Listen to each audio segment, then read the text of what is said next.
রান্না করব ছোট মাছ। প্রথমে পেঁয়াজ দিয়ে দিলাম, তারপর আদা বাটা, রসুন বাটা, পেঁয়াজ বাটা এবং শুকনো মরিচ ছিল না,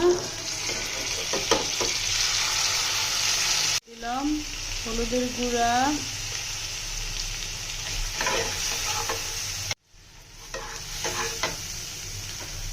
শুকনো মরিচের গুঁড়া, ধনিয়ার গুঁড়া,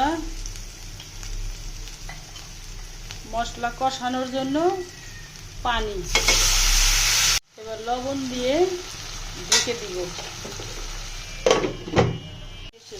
এবার আলুগুলো দিয়ে দিব।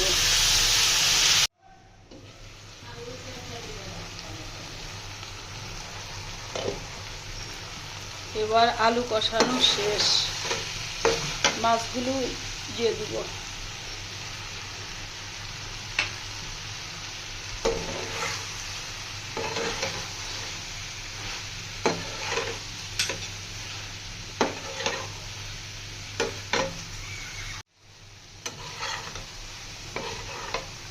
এবার পানি দিয়ে দিব।